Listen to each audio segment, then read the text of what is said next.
Namo Bhagavate Vasudevaya. Om Namo Bhagavate Vasudevaya.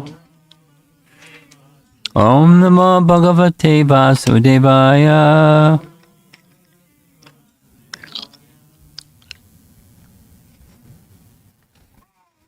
Somehow, by some arrangement of Krishna, the topic for the Chinese devotees yesterday evening is the starting point for today's topic. And it wasn't planned that way. It just kind of somehow worked out that way. Because we just finished chapter 14, Brahma's prayers, and now we're just beginning chapter 15. So what we'll be doing is reading the chapter summary from the BBT, and then reading the chapter summary from Bhaktisiddhanta, and then reading text 1 from chapter 15. And it's a lot of philosophy in that first text, so it's an important section. The beginning. This chapter describes how Lord Balaram and Lord Krishna, while tending their cows in the pastures of Vrindavan, killed Dhenukasura, enabled the residents of Vrindavan to eat the fruits of the tal trees, and save the young cow herds from Kaliya's poison.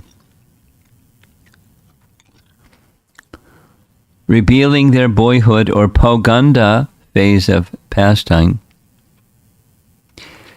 Ram and Krishna were one day bringing the cows to pasture when they entered an attractive forest decorated with a clear lake. They began playing forest sports along with their friends. Pretending to tire, Lord Baladev laid his head upon the lap of a cowherd boy and rested as Lord Krishna helped relieve his elder brother's fatigue by massaging his feet. Then Krishna also placed his head on the lap of a cowherd boy to rest, and another cowherd boy massaged his feet. In this way, Krishna, Balaram, and their cowherd boy friends enjoyed various pastimes. During this day, Sri Damsubal, Stoka Krishna, and other cowherd boys described to Rama and Krishna a wicked and irrepressible demon named Dhenuka, who had assumed the form of a jackass and was living in the Talavan forest near Govardhan Hill. This forest was full of many varieties of sweet fruits, but fearing this demon, no one dared try to relish the taste of those fruits, and thus someone had to kill the demon and all his associates. Lord Rama and Lord Krishna, hearing of the situation, set off for this forest, to fulfill the desire of their companions.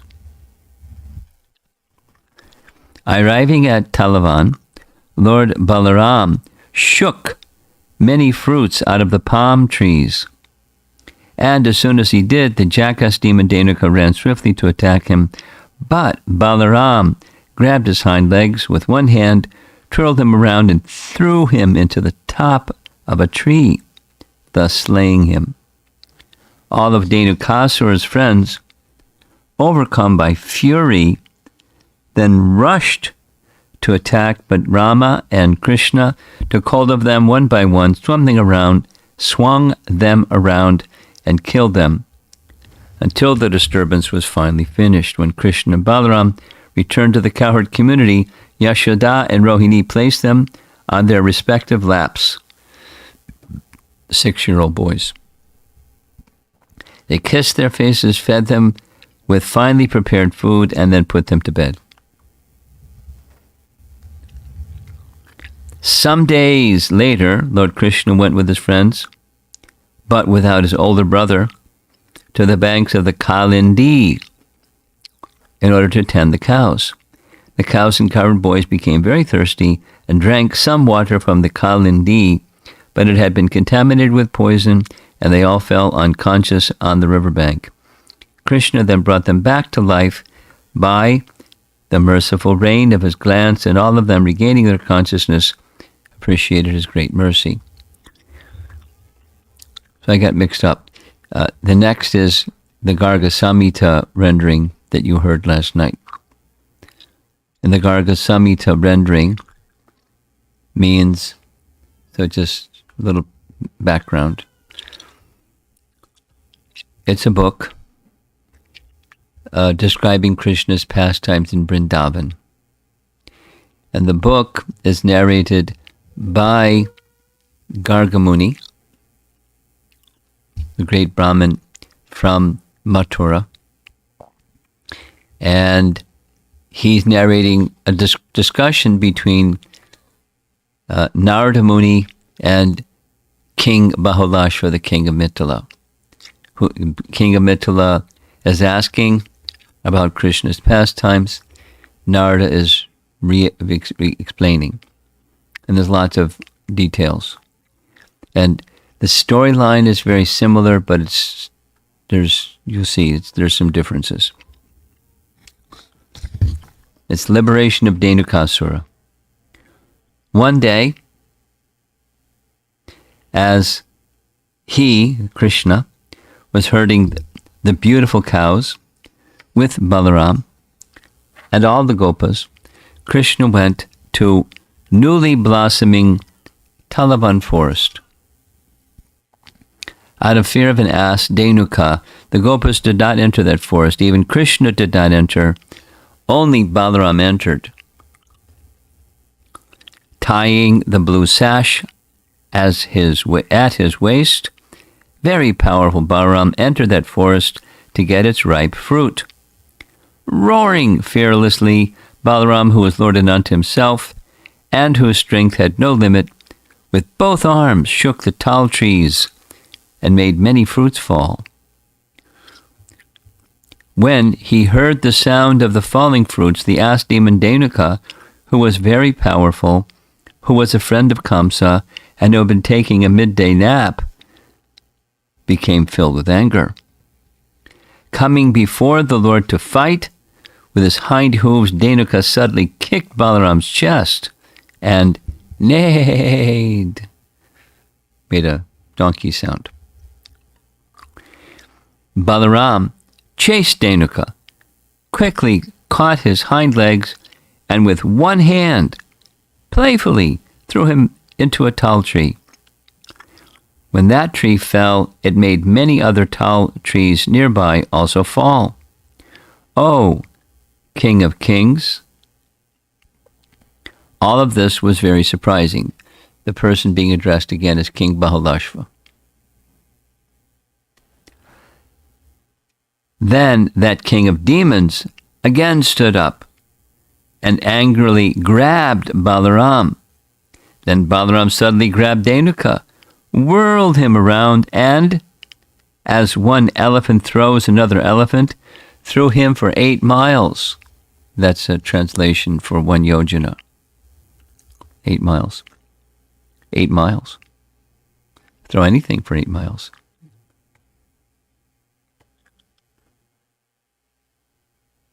When Dhenuka struck the ground, his head became badly wounded, and he fell unconscious. In a moment he stood up, and this time his body was filled with anger.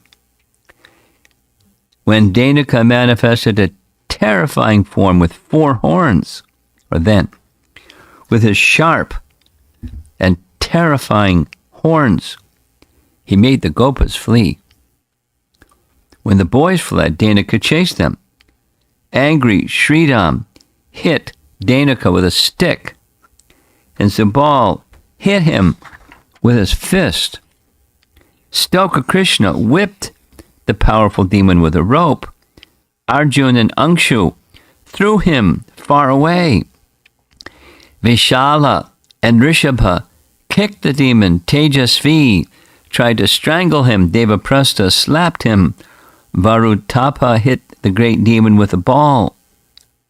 Then Krishna grabbed Dhenuka with both hands, whirled him around, and threw him onto Govardhan Hill.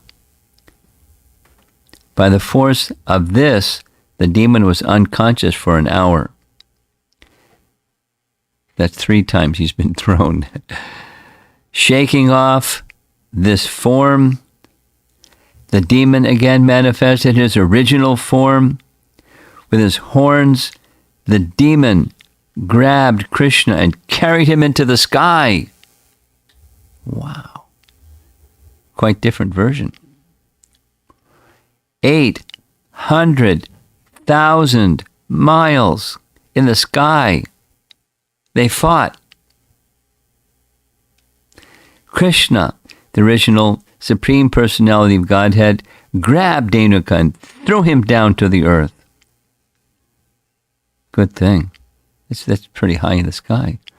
800,000 miles. Not feet. Miles.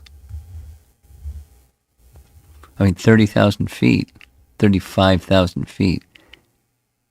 800,000 miles. Shoo. His bones broken. The demon fell unconscious. Again, rising, the demon made a terrible sound with his 2 horns. Uprooting Govardhan Hill, Dhenuka threw it at Sri Krishna.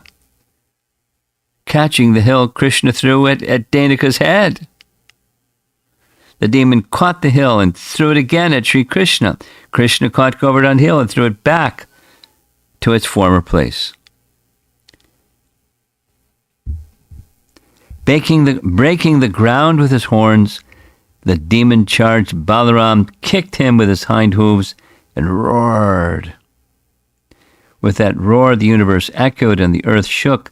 Then with both hands, powerful, Balaram grabbed the demon and threw him to the ground. His head broken, the demon fell unconscious. Then Krishna's elder brother, Balaram, punched the demon with his fist. Finished. With that punch, the demon died. Then the demigod showered flowers from the Nandana gardens. Too many. Leaving his body, Dhenuka manifested a splendid and handsome dark form, wearing yellow garments and decorated with a forest garland. Then a chariot filled with 100,000 of the Lord's associates, decorated with 1,000 flags, rumbled with 1,000 wheels, pulled by 10,000 horses, glorious with 100,000 chamaras, yellow, studded with many jewels, 8 miles long, beautifully, traveling as fast as the mind, and decorated with many bells and tinkling ornaments, suddenly appeared. O king! The demon circumambulated Krishna and Balaram, and then, filling the sky of the directions with light, filling the circle of the directions with light, he ascended the chariot and went to Goloka, far beyond the material realm. So someone wanted to know, did he get liberated? It's pretty fancy liberation. We don't really get that kind of a fanfare for most people. When Dhenuka was killed, Krishna was surrounded by the cows, Balaram and the boys, who were all singing his glories.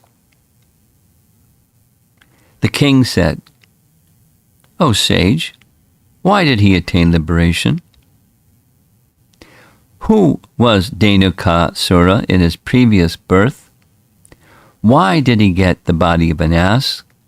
Please tell me this in truth." Sri Narada said, "He was the powerful son of King Bali, who was the son of Virochana, and his name was Sahashika. One time he enjoyed pastimes with 10,000 women on Gandha Gandhamadana mountain. The sounds in that forest of the many musical instruments and ankle bells broke the trance of Durvasa Muni, who in a cave nearby was meditating on Lord Krishna. Now, normally he's not depicted as a Krishna Bhakta, but Narada's indicating this, at least in this case. Very thin, with a long beard, walking with wooden sandals, holding a stick, and glowing with flames of anger, Durvasa, whose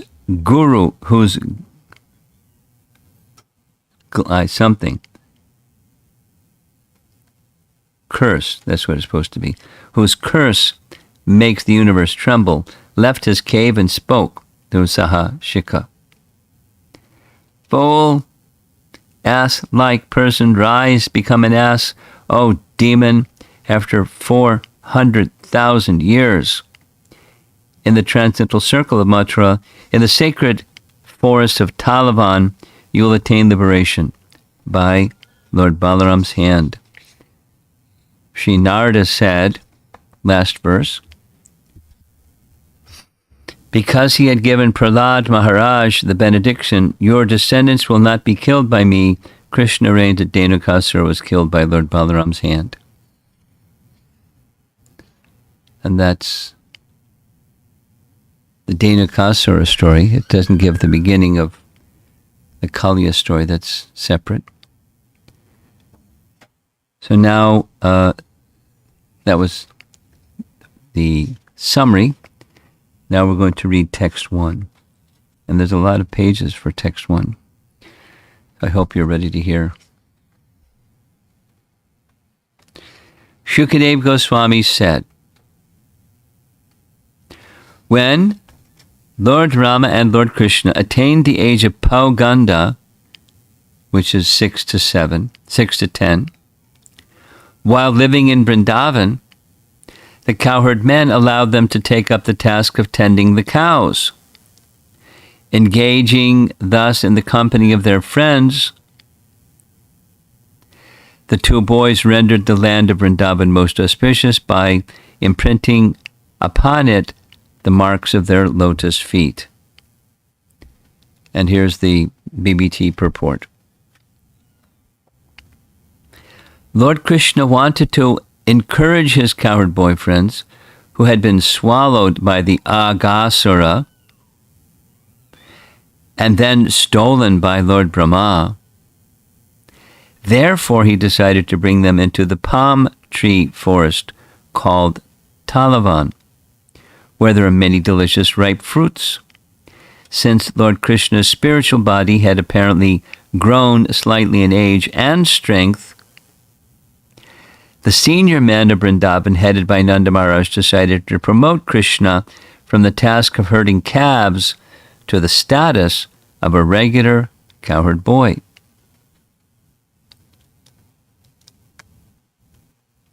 He would now take care of the full-grown cows, bulls, and oxen. Out of great affection, Nanda Maharaj had previously considered Krishna too small and immature to take care of full-grown cows and bulls. It is stated in the Kartika Mahatmya section of Padma Purana, quote, the 8th lunar day of the bright fortnight of the month of Kartika is known by authorities as Gopastami. From that day, Lord Vasudeva served as a cowherd, whereas previously he attended the calves, unquote. The word Padai indicates that Lord Krishna blessed the earth by walking on her surface with his lotus feet. The Lord wore no shoes or other footgear, but walked barefoot in the forest, giving great anxiety to the girls of Vrindavan, who feared that his soft feet would be injured.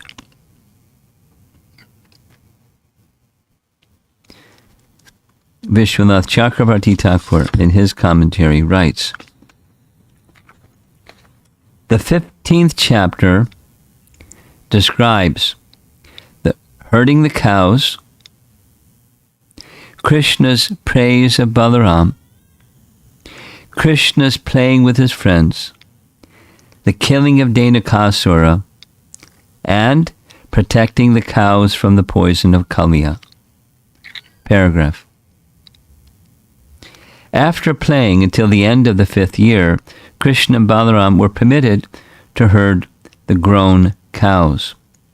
The first day of herding these cows is described in Kartik Mahatmya of the Padma Purana. We just read it. Previously, he was herding only the calves. They decorated the land of Braja with their footprints, which had the marks of flag and other auspicious symbols. This made Vrindavan extremely beautiful. Previously, since Krishna's feet were very small and soft, the impression of the flag and other symbols were very faint. However, now the 21 marks were very clear. This is indicated by the word ativa, or extremely. These marks made Vrindavan more beautiful than ever. Jiva Goswami writes, after playing in the 5th year, then Poganda age began. The activities continued in Braja alone, since it was most attractive. Krishna, for a long time, had the desire to herd the cows, along with Balaram, in order to perform pastimes in Vrindavan in a complete way. Out of affection, Nanda would not permit this on seeing Krishna's young age. Now, when he was older and strong, Nanda gave his permission for the two to herd the cows. They were expert at doing this. For instance, the phrase, quote, approved by the wise, unquote, means expert. Or the phrase can mean the two boys were permitted to take the cows and their calves. Though the calves were no longer taking their mother's milk, they could not bear separation from Krishna, and they followed their mothers to the forest. The bulls also followed, even though attempts were made to stop them. They came near Krishna and would not go without him to the forest. The two boys went together because of strong bond of affection in order to play together. They went with their friends. Previously, they were not allowed to herd the cows. The older cow herds personally did this. This is understood from 10:13:34 Bhagavatam. So this is chapter 15, referring back 2 chapters, chapter 13. Tata, and it gives the Sanskrit. Thereafter, the elderly cowherd men obtained great bliss from embracing their sons. This is when the cows were up on the Govardhan hill, and it's actually Krishna who was the calves, and Krishna was actually the cowherd boys. And so as the cows, seeing Krishna, started running down the hill, the cowherd men chased after the cows. Stop, stop, stop.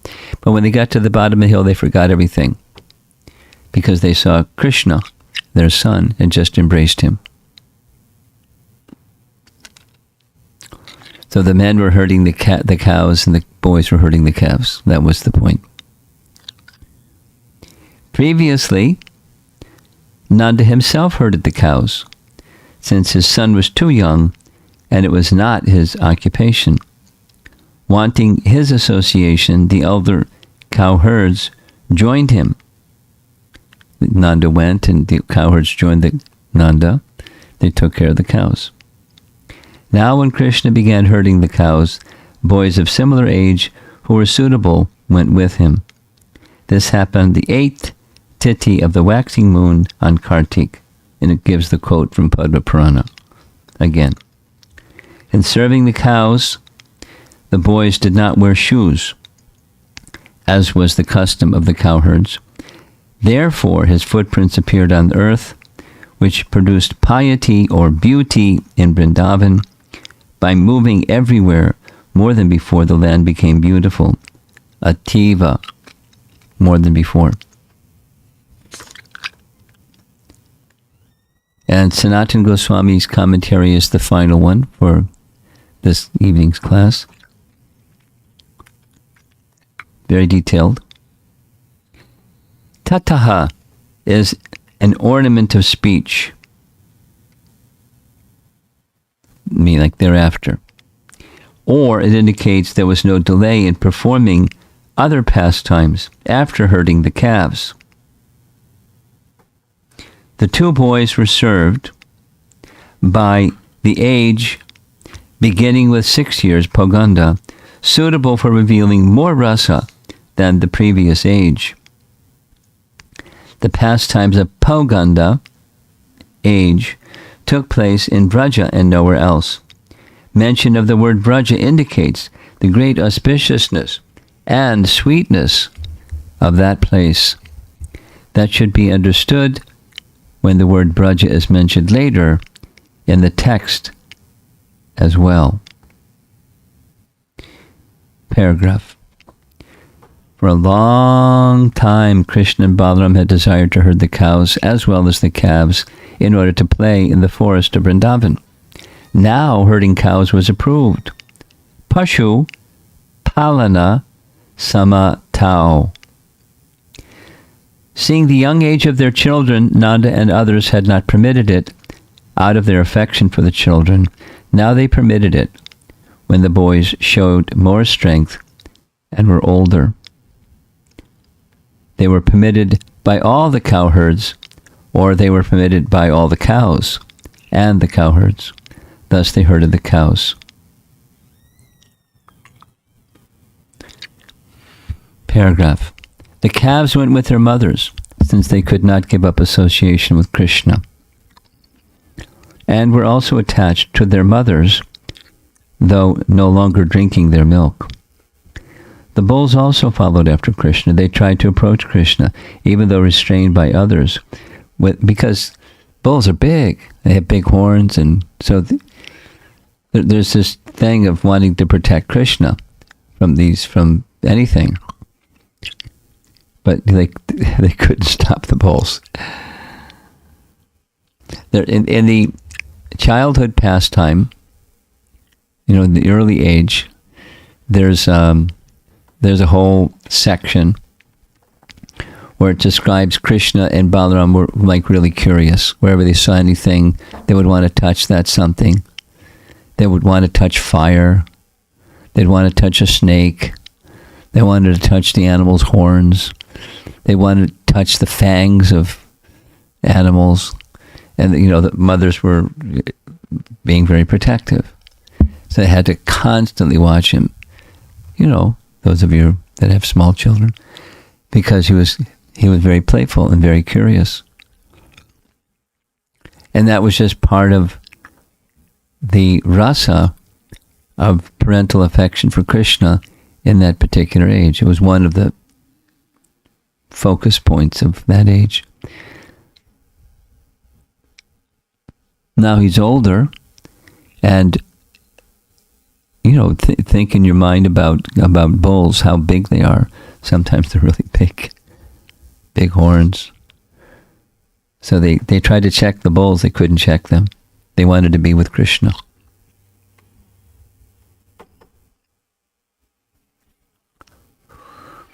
Without Krishna, they would not go to the forest. Krishna and Balaram went together because they were not different from each other by great affection. The word Pashupalana also indicates that buffaloes and other animals also went. He went with his friends. Sakibi, Saha. That means they all desired to herd the cows at this time. That means those who were previously herding the cows now ceased from herding the cows. Krishna began herding the cows on the Kartik Shukla Ashtami. And it quotes the same verse again. He did not wear shoes in order to give mercy to the earth, which suffered and cried for his appearance. Right?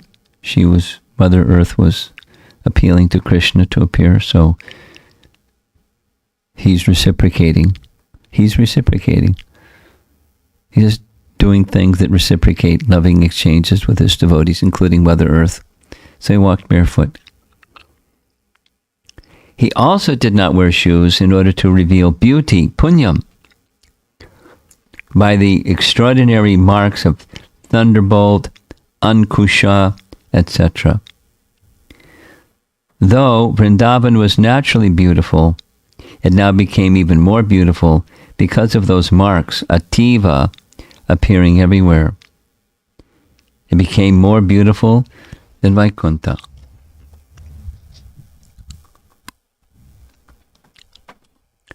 So that's as far as we're going to go.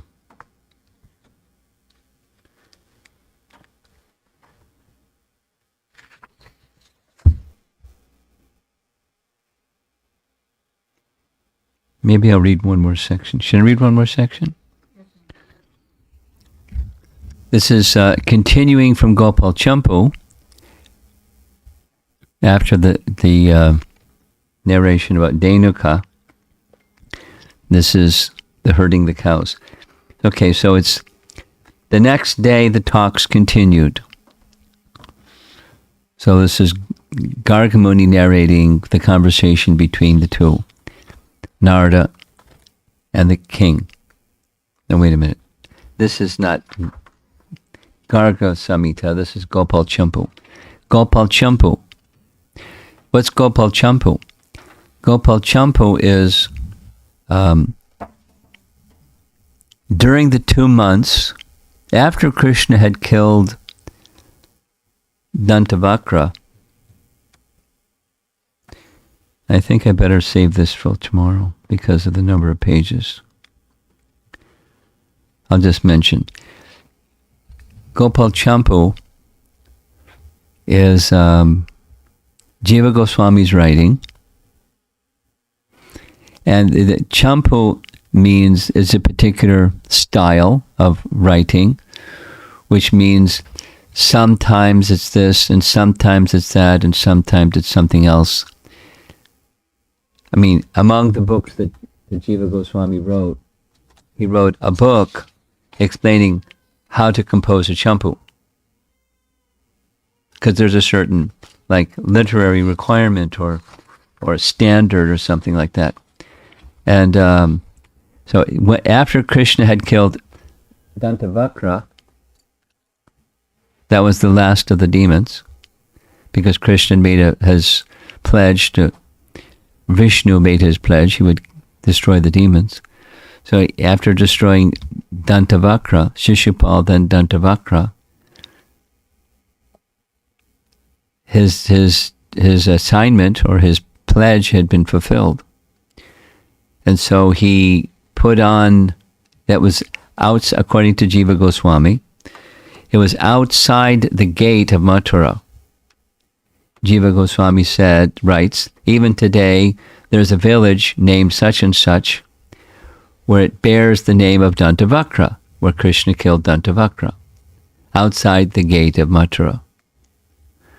And so Krishna did a costume change. Instead of wearing a prince, because he wasn't the king, Ugrasena was the king.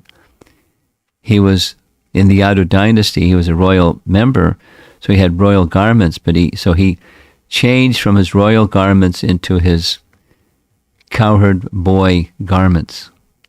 Because although he was 125 years of age, he still looked like he was 16. So he entered Vrindavan. He made a promise and he fulfilled his promise. He went to Vrindavan. According to Jiva Goswami, he spent 2 months in Vrindavan. And there were multiple purposes, all of which were fulfilled. One of them was pacifying the residents of Vrindavan. there was, other things. He made arrangements so that the demigods could return to their demigod places. In other words, his pastimes were about to finish. So the demigods that had taken birth, or expansions, partial expansions of the demigods who had taken birth, were sent back to the heavenly planets. The eternal associates of the Supreme Lord were sent back to the eternal realm. And thirdly, the uppercut forms of those eternal associates became uppercut. And so the pastimes of Krishna continued in an unmanifest stage, because the manifest stage was over for Vrindavan. So while he was there during those 2 months, Jiva Goswami writes in Gopal Champu that Krishna was associating freely with everybody, and Nanda Maharaj was still, the king of the cowherds. And so there were gatherings every day at Nanda Maharaj's place, where 2 disciples of Narada Muni, they were introduced to Nanda Maharaj and to everybody, Snigdhakanta and Madhukanta, brothers, disciples of Narada, that were fully empowered by Narada to understand Krishna's pastimes in great detail. And so they gathered at Nanda Maharaj's place, and every morning until the evening hour, they would narrate Krishna's Braja Leela for the pleasure of all the residents of Vrindavan. They were hearing, as we're hearing, they're hearing. So we're hearing what they were hearing in Gopal Champu. So it's a very nice composition, literary composition of Krishna's pastimes in Vrindavan, expressed by these 2, Snigdhakanta and Madhukanta. So they're going to narrate this little pastime also of Krishna's beginning his pastime of herding cows, in their own way of saying it. And they kind of, play off of one another. One says, and the other goes, wow, and then what happened? And then they say, and then, so there's a dialogue between them. And then from time to time, it's sung. Da-da-da-da, da-da-da-da, da-da-da-da, da-da-da-da, da-da-da-da, da-da-da-da. And then it goes back to narrative. It's a Gopal. It's a Champu. Champu about the pastimes of Gopal, Krishna the cowherd boy. Very interesting. Very interesting. Jiva Goswami is quite amazing. Quite amazing. Okay, so that's an introduction to chapter 15 and the first verse of chapter 15. We're hearing that the external of the pastime is Krishna graduated. He went from kindergarten to first grade. He went from herding the calves to herding the cows. But, it was an esoteric purpose that was, for pastime purposes, more complete. His pleasure pastimes became more complete. And not that they're he was feeling insufficient. But, like I heard from the narration with the Chinese devotees, some feedback came from the Chinese devotees after the class. And they were saying, wow, he was really just playing. Throwing around Dhenuka Sura and, this and that, and cowherd boys, particularly this Garga Samhita description. it's not unclear, but it had somehow become more clear. They're just enjoying. That's what little boys do. But it was the enjoyment was amongst themselves. Krishna was enjoying their company. They were enjoying Krishna's company. They were enjoying together. And these are eternal pastimes. But as we described yesterday evening, or sometime, they're manifest in, it was the other evening. They're manifest when Krishna performs his earthly pastimes, but those same pastimes, before he turns 16 pastimes, are not manifest in Krishna Loka. And therefore, they really have a blast. I mean, the pastimes are going on in their unmanifest form. At least the bhava of those pastimes. But here it's more than, it's the actual thing. The actual pastime. There are different stages of spiritual consciousness. Most exalted is the appearance of Krishna's pastimes. So like this. Meditators can meditate. And when they're in meditation, they actually see the form of Krishna. But we learn this from Brihad Bhagavatamrita, from Gopakumar, that actually seeing the form of Madan Gopal and meditating in meditation, seeing the form of Madan Gopal, it's just not the same. So therefore, there's a natural eagerness, like the gopis. When Krishna had gone out to the forest, their minds were fixed on his form, but they were always hankering to see his form. In their mind, they would see everything that he did all day long. They had like television or something. They had, their meditation was so absorbed. They weren't just practitioners. They were seeing what Krishna was doing as he was here and there, and they were singing about what Krishna was doing. And then he returned. And it was a festival when Krishna returned. So that's what that Krishna meditation is. It's meditation when seeing him, meditation when not seeing him, and hankering to see him again.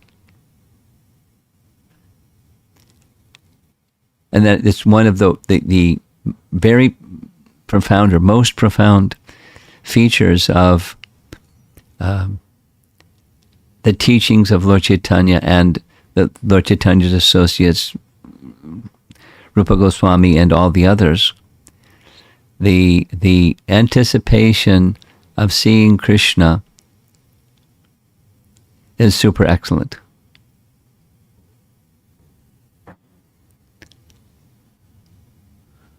Just hearing the other day, Prabhupada was describing, I don't know anything about who this person is, but Prabhupada said it 4 times in one lecture. Some lady had written a book who's, a Sahajiya lady, saying, Krishna came, Krishna comes, Krishna's tugging at my sari, and, all these licentious things. And Prabhupada was blasting this lady, saying the mood of love is this mood of separation. The Goswamis never spoke like that or wrote like that, but here it says brazen way. And people like it.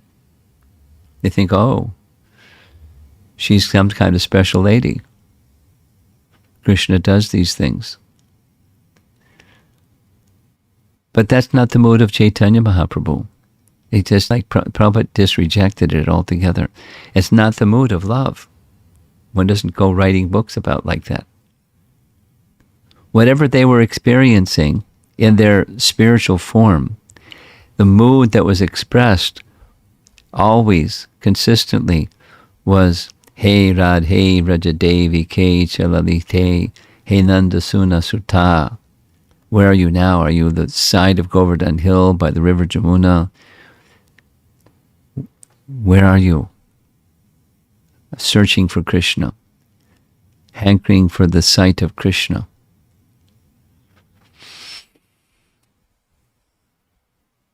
So that hankering for the sight of, and like Gopakumar, and then eventually brings one to the place where there's at least a momentary glance. Krishna shows his form. It's an ecstatic jubilation. There's nice Sanskrit terms for all this. Spurti. He just shows himself. And one becomes stunned. Like Lord Chaitanya, with outstretched arms, runs to embrace Krishna and he disappears. So, this is the mood of Lord Chaitanya Mahaprabhu. And it's the mood that arises from hearing. Because we're hearing,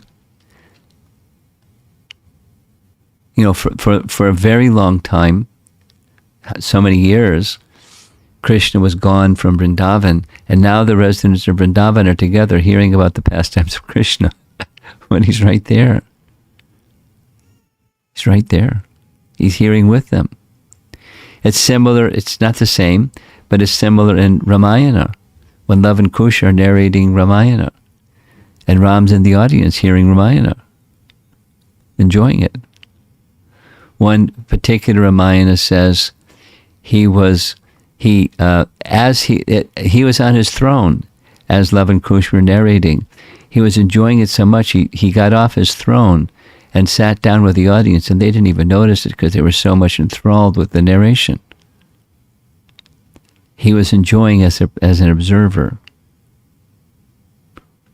the narration of the pastimes of Krishna is so wonderful. The performance of them and the narration of them. And, the hankering, at least in the more mature stage, the hankering to participate directly in Krishna's pastime, serve him directly.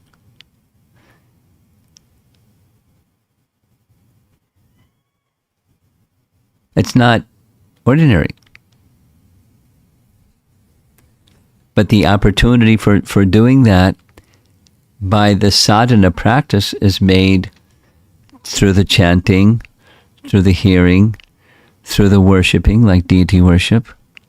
And one who has a proper understanding of each of those things, that's association with Krishna in a way that matches our sensory capacities and purifies our senses and elevates consciousness so we're in association with Krishna.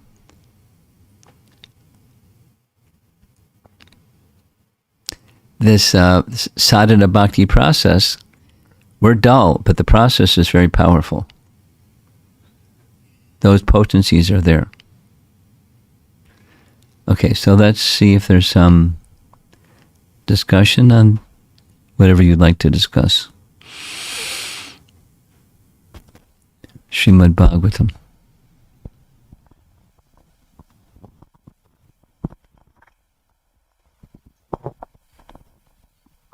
Hare Krishna Maharaj. Maharaj, you mentioned that Garga Samhita is a conversation between Narada Muni and King Bahulashva. Yeah. So just that conversation is recorded in the book as Garga Samhita. That why does it have the name Garga Samhita, Maharaj? My understanding is limited. But my understanding is he's narrating it. He's narrating a conversation between Narada and King Bahulashva. Garga Muni, you mean? Garga Muni. Okay. The same Garga Muni. The same Garga Muni. Okay.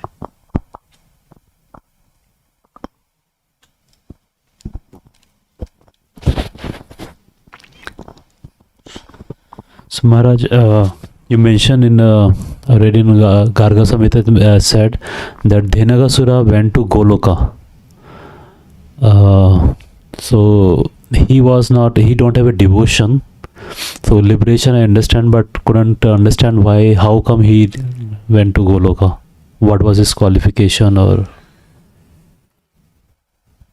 His qualification is a recipient of Krishna's mercy.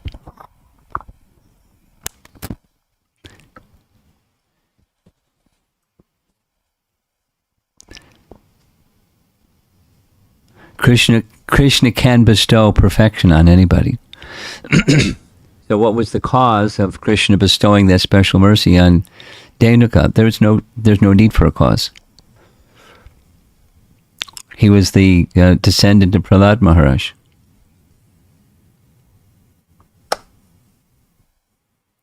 The son of Bali Maharaj.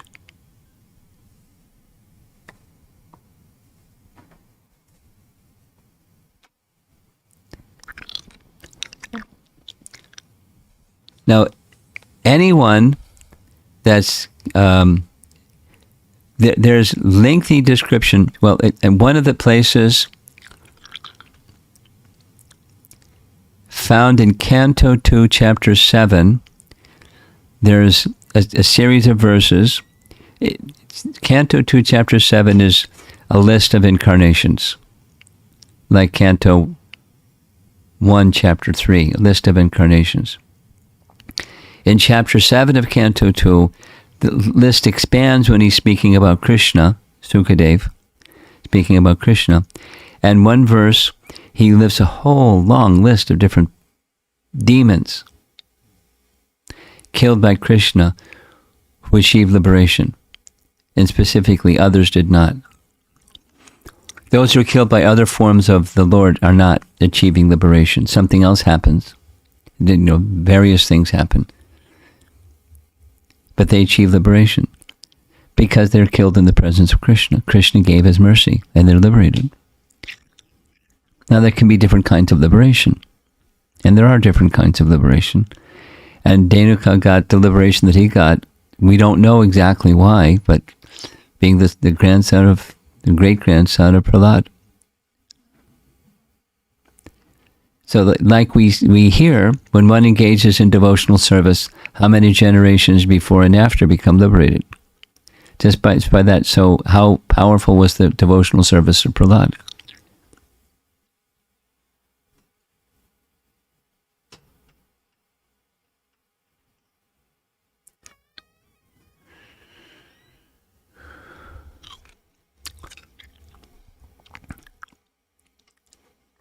Anything else?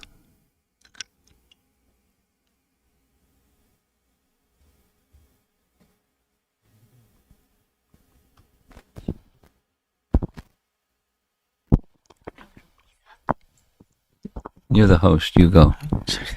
Hare Krishna Maharaj.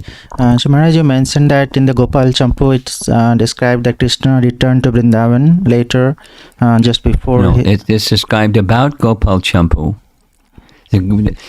Gopal Champu is a book written by Jiva Goswami, and Jiva Goswami in other commentaries says Krishna returned. Now, when in the beginning of Gopal Champu, Krishna has returned. I'm just editing the language a little bit because language is important. Go ahead. Yeah, so my question was, so this is not there in the Srimad Bhagavatam? No, it's not. Because in the Bhagavatam, the only place where Krishna meets the gopis is at Kurukshetra. That's correct. That's correct. Okay. But I heard in some lecture, I don't know the like from where Maharaj is quoting that, but I think it was lecture by Gaur Govind Maharaj. So he said that when they met, like when Krishna met gopis at Kurukshetra, then the gopis brought Krishna back to Vrindavan, and that is one of the significance of the Ratha Yatra. So is that related to this? Okay. Not related. It's a different pastime. Now, yeah, I'll leave it at that. The pastimes of Krishna are without limit and ever expanding. Yes? That in principle we know. So, we also know Srimad Bhagavatam is our Amala Pramana. is the topmost spotless evidence. The way by which we can know Krishna is superlative in the Srimad Bhagavatam. That doesn't mean anything that's not in the Bhagavatam. We just, like this detail, we just like relegate it to a second-class position. This is the mature realization of one of the principal acharyas in our disciplic succession, following behind Rupa Goswami. He assimilated everything that Rupa Goswami assimilated. And Rupa Goswami was given the fullness of Lord Chaitanya. We're going to be discussing it on the next weekend about Rupa Goswami. He got the fullness of Lord Chaitanya's mercy. And how much is that? Mahovadanaya, personality of Godhead, Rupa Goswami achieved the fullness of all of that. And he passed it on to Jiva. So it's not creative writing. It's not in the Bhagavatam, but it's not creative writing. So like this passage that Gaur Govinda is describing, it's authoritative. He didn't make up, interesting. Sometimes speakers do, unfortunately. And we should be very cautious. I was about to say, sometimes devotees repeat those things that are not from proper sources. And that makes a lot of confusion.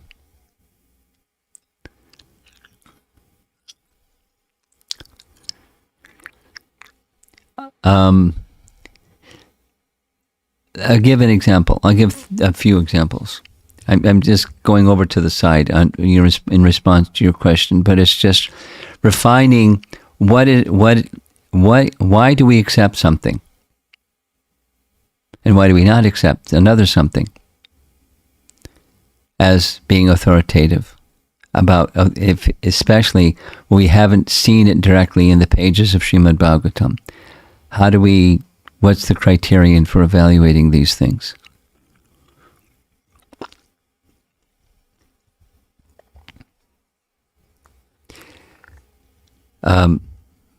Shruti, Smriti, Puranadi, Pancharatriki, Vidin, Vinad, that's one of the standards we go by.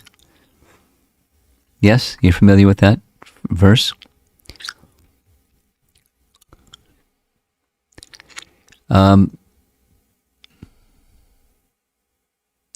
There are, according to Jiva Goswami,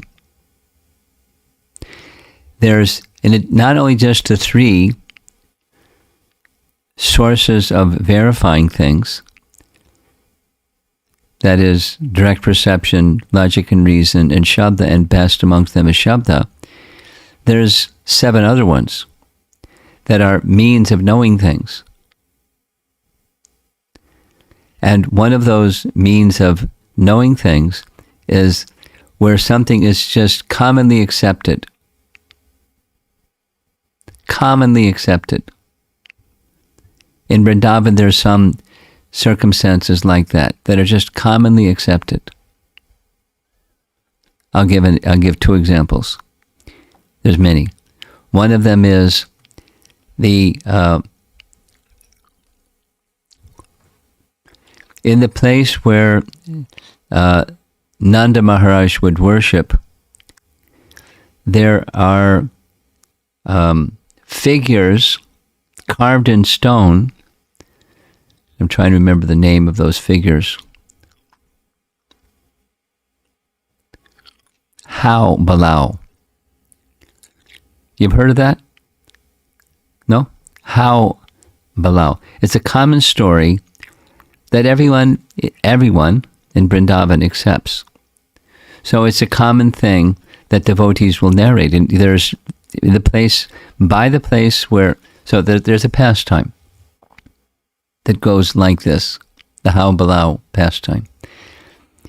When it's in Krishna's childhood, and he and Balaram and the cowherd boys were playing. Non-stop playing. By Nandagram. And Mother Jasoda was cooking. She sent Rohini, bring Balaram and Krishna. It's time for lunch.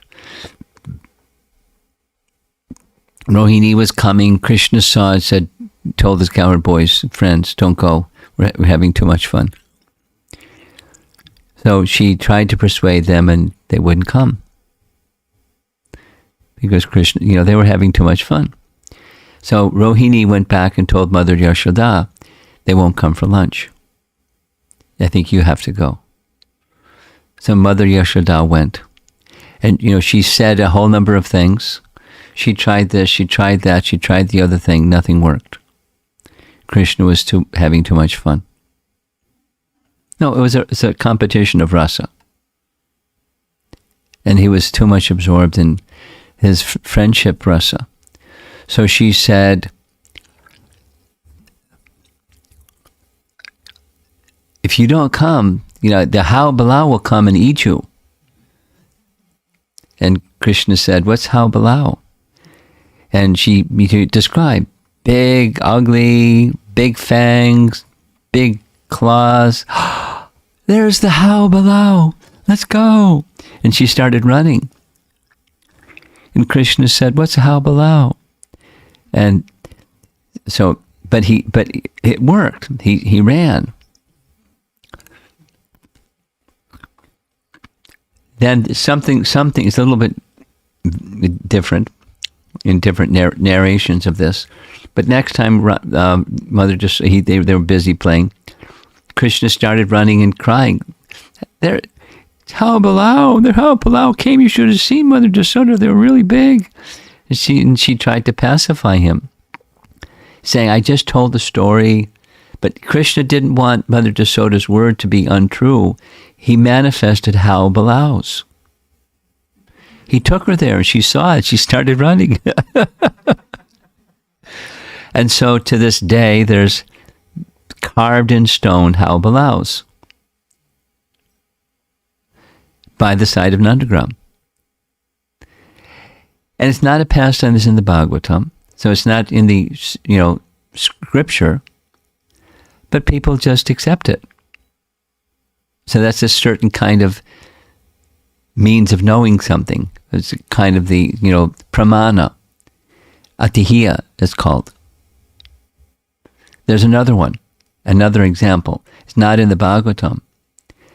But one time, this is the pastime, that's just a common pastime, that it happens on altars all over ISKCON. Listen. Krishna wanted to be with Radharani, and Radharani wanted to be with Krishna, but Jatila wouldn't let her. So Krishna was beside himself with anxiety. Radharani was beside himself with anxiety. One of the gopi friends of Radharani went to tell Krishna, she's in such anxiety, you got to do something. So Krishna, a light went on, and Krishna said, Subal, you go saying you lost a calf. And so Subal went, because Subal has complexion like Radharani. And Subal went and told Jatila, I'm looking for my lost calf. So, I don't trust you. You and Krishna's cowherd boyfriends. So you can go ahead and look, but, don't mess around. Something like that. So he went inside and he had a change of clothes. And he told Radharani, you can take the calf, place the calf across your chest, and you can leave, and you can just say, Mother Jatila, I found my calf. And you can leave. And then you can go be with Krishna. And I'll just stay behind dressed like you. And so, clever pastime. And so, on many altars around ISKCON, because I have photographs of it now, on that particular day that pastime was to have taken place, the temples have Radharani holding a calf. It's not in the Bhagavatam. And it's, it's Subal. It's not Subal, the pastime of Subal going and changing out with Radharani's place so she could be with Krishna. You follow? It's not in the Bhagavatam. But it's something that's commonly accepted and it's commonly narrated. And there's other examples. But there's some narrations that are just not anywhere. I had to, mildly call, appeal to one of the devotees that writes books. Don't make reference to those stories because, and he explained why he did. He did because, well, there's lots of people out there that recite all these things, and people like to go and hear people recite all those things, and so I sprinkle some of those things in my writings. I said, please don't do that, because people in ISKCON read your books, and they're going to grow up thinking that's the way it is. When you're doing it for a different purpose, to attract the broad audience, but don't attract the broad audience. Just give the purity. And he said, okay. But what's in my books, it's already in my books. It's too late, but I won't do it anymore. When publicly speaking and so on. So I'm elaborating because it's one of my, red buttons. Those that read and those that speak should be very careful about where's the source. And if it's in Valmiki Ramayana, for example, or it's in Srimad Bhagavatam, for example, that's the gold standard. Then there's other things that we're cautious. What's the source?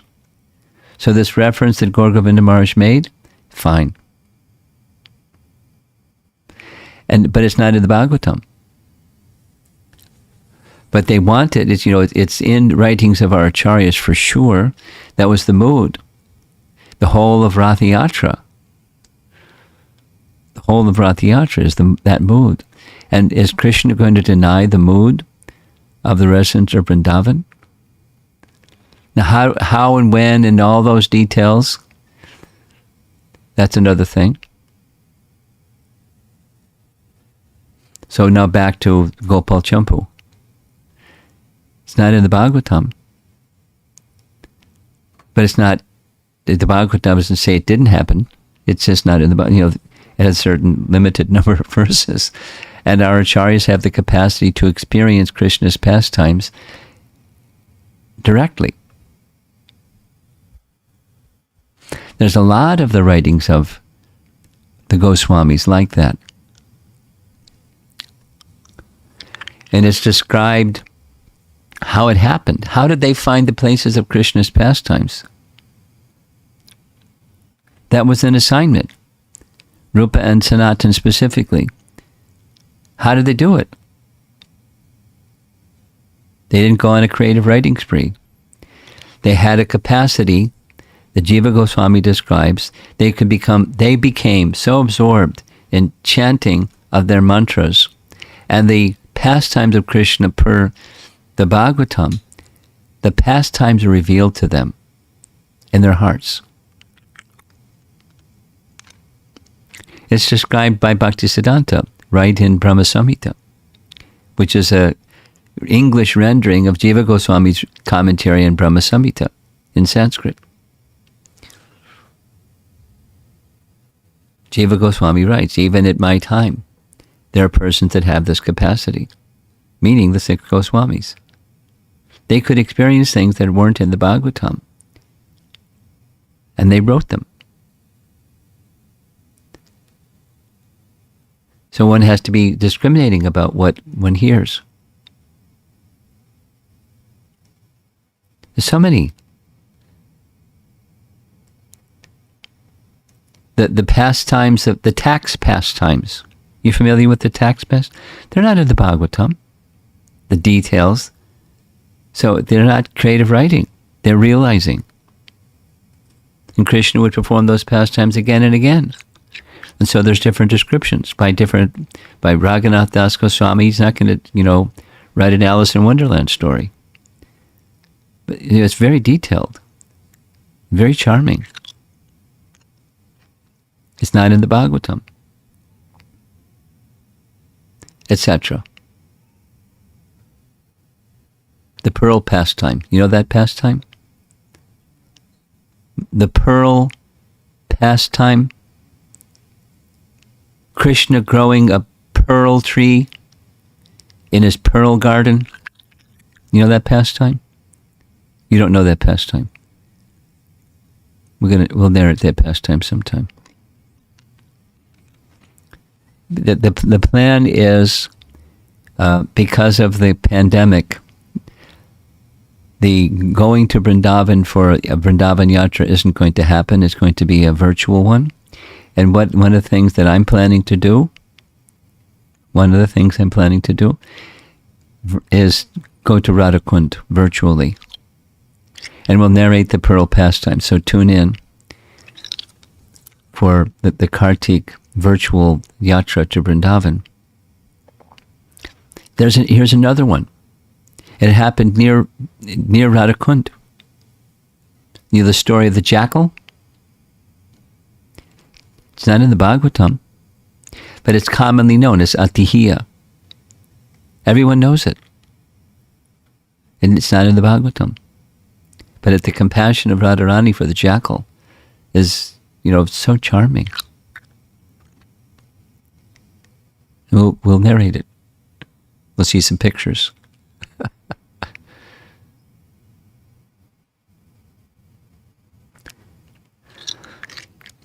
I've over-answered your question. Something else in the room here? Or we're going to go online? Anything online? Yes? Yes, 2 questions. Okay. This is from Sanjari Mataji. Guru Maharaj, as you were speaking, I was thinking about the different ways the residents of Dwaraka saw Krishna as he entered the city. 3 questions. First, were these forms influenced by their rasa? Is his form inspired by rasa? Influenced. Oh, the devotees will see Krishna corresponding to their rasa.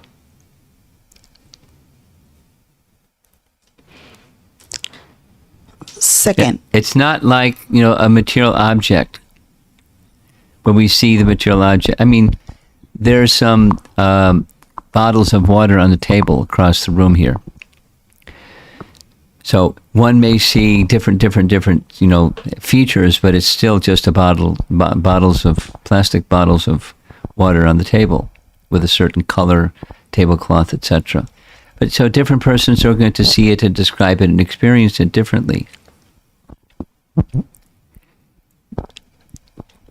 Due to our different senses and desires and things like that. Rasa is a whole other dimension. Krishna actually shows form according to the inspiration of his devotee.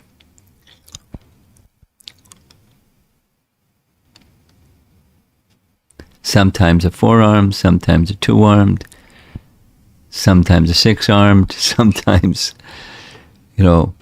universal form, sometimes according to the one sees. Krishna reveals according to the rasa of his devotee. And rasas are different. Next. Second, if so, what mood were the devotees who saw him as a lightning bolt and similar items in? What was the mood? That wasn't in Dwaraka, that was in Mathura. But the same point. Yeah. What was the mood? Fear. It continues, it seems almost impersonal to see him in such ways. Well, it's their mood. They're not bhaktas. The wrestlers were not bhaktas. Bhakta Chanura and Bhakta Mushika. They were not bhaktas. So the third one is, and a little separate to the above, but still aligned to it. Do the residents in Vrija see Krishna Do the residents where? In Vrija. Braja. See Krishna in different ways as seen by the residents of Dwaraka, or do they only see him as Vraja Krishna, no matter what age he is in his pastimes with them? Well, they have similar, the rasas are variegated, but they have a similar mood of intense love. So they see accordingly. And even his age changes, and they see his age changing, and their mood of love towards him changes according to his age. Just like when Krishna, is moving from 5 to 6, they see him differently. When Krishna starts to go out with the calves, Mother Yasoda has an anxiety attack. She has to be without Krishna for a while. But, mothers go through stuff like that. But, what to speak of transcendental mothers. So will she see differently? Yes. And Krishna is exhibiting pastimes to nourish the love of each of his devotees. But there's a general kind of love, and that's the love in intimacy that they have in Vrindavan. So don't over-intellectualize this one. Just appreciate there's diversity in love. This question is from Sridhar Das.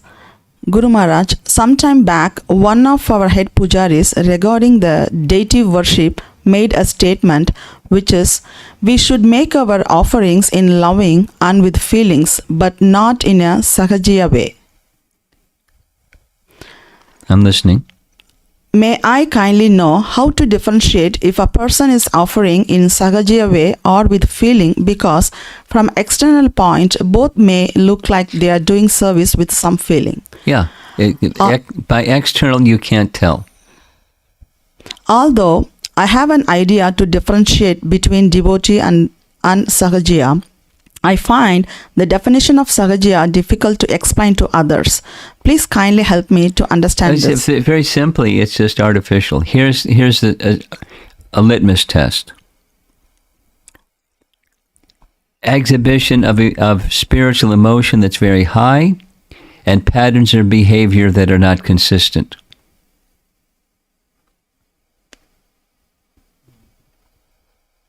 Like sense indulgence. Patterns of behavior that are not consistent with high spiritual emotion. Next. This is from Shashireka Mataji. Maharaj, just curious to know that at one time there will be a complete annihilation. In that case, only Krishna will be there, not even any demigod. Do you understand the question? I think she is asking only Krishna will be there, not even demigods during... Oh yeah, when there's the demigods are reconstructed after the partial devastation. There's a new set of demigods. The post is there, but someone else is occupying the post. Next. Yeah, I think that's it, Maharaj, from here. Okay. You had something? No? Srila Prabhupada ki Jai. Jai.